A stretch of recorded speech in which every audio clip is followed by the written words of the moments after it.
हिमवान का पार्वती को शिव की सेवा में रखने के लिए उनसे आज्ञा मानना और शिव का कारण बताते हुए इस प्रस्ताव को अस्वीकार कर देना। ब्रह्मा जी कहते हैं, नारद, तदनंतर शैलराज हिमालय उत्तम फल फूल लेकर अपनी पुत्री के साथ हर्षपूर्वक भगवान हर के समीप गए। वहां जाकर उन्होंने ध्यान पारायण त्रिलोकीनाथ शिव को प्रणाम किया और अपनी अद्भुत कन्या काली को हृदय से उनकी सेवा में अर्पित कर दिया। फल फूल आदि सारी सामग्री उनके सामने रखकर पुत्री को आगे करके शैलराज ने शंभु से कहा, भगवान, मेरी पुत्री आप भगवान चंद्रशेखर की सेवा के लिए उत्सुक है, अतः आपके आराधन की इच्छा से मैं इसको साथ लाया हूं। यह अपनी 2 सखियों के साथ सदा आप शंकर की सेवा में रहे। नाथ, यदि आपका मुझ पर अनुग्रह हो तो इस कन्या को सेवा के लिए आज्ञा दीजिए। तब भगवान शंकर ने उस परम मनोहर काम रूपनी कन्या को देखकर आंखें मूंद ली और त्रिगुणातीत अविनाशी परम तत्व उत्तम रूप का ध्यान आरंभ किया। उस समय सर्वेश्वर एवं सर्वव्यापी जटाजूटधारी वेदांत वैद्य चंद्रकला विभूषण शंभु उत्तम आसन पर बैठ नेत्र बंद किए तप में लग गए। यह देख हिमाचल ने मस्तक झुकाकर पुनः उन्हें चरणों में प्रणाम किया। यद्यपि कि उनके हृदय में दीनता नहीं थी, तो भी उस समय वे संशय में पड़ गए कि ना जाने भगवान मेरी प्रार्थना स्वीकार करेंगे या नहीं। वक्ताओं में श्रेष्ठ गिरिराज हिमवान ने जगत के एकमात्र बंधु भगवान शिव से इस प्रकार कहा। हिमालय बोले, देवादेव महादेव, करुणा कर शंकर, विभो, मैं आपकी शरण में आया हूं, आंखें खोलकर मेरी ओर देखिए। शिव, सर्व महेशान, जगत को आनंद प्रदान करने वाले प्रभु महादेव, आप संपूर्ण आपत्तियों का निवारण करने वाले हैं, मैं आपको प्रणाम करता हूँ।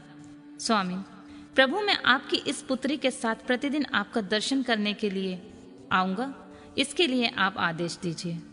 उनकी यह बात सुनकर देवादेव महेश्वर ने आंख खोलकर ध्यान छोड़ दिया और कुछ सोच विचार कर कहा।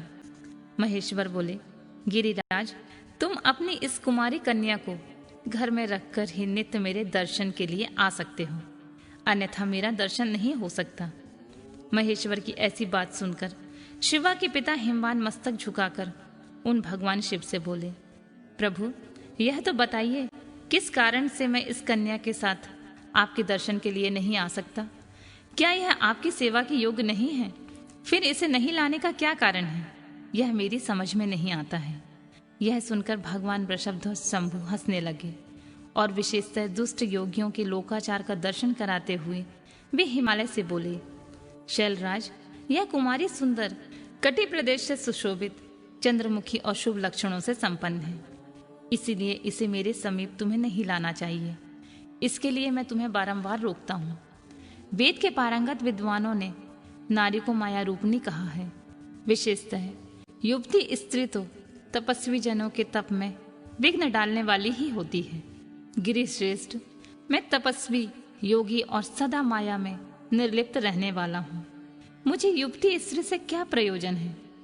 तपस्वियों के श्रेष्ठ आश्रय हिमालय, इसलिए फिर तुम्हें ऐसी बात नहीं कहनी चाहिए, क्योंकि तुम वेदोक्त धर्म में प्रवीण, ज्ञानियों में श्रेष्ठ और विद्वान हो।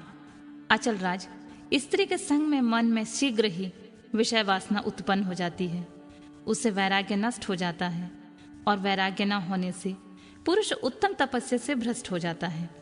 इसीलिए शैल, तपस्वी को स्त्री का संग नहीं करना चाहिए, क्योंकि स्त्री महाविषय वासना की जड़ और ज्ञान वैराग्य को विनाश करने वाली होती है। ब्रह्मा जी कहते हैं, नारद, इस तरह की बहुत सी बातें कहकर महायोग शिरोमणि भगवान महेश्वर चुप हो गए।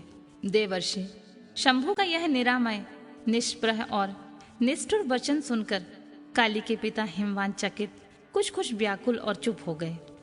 तपस्वी शिव की कही हुई बात सुनकर और गिरिराज हिमवान को चकित हुआ जानकर भवानी पार्वती उस समय भगवान शिव को प्रणाम करके विशद वचन बोली।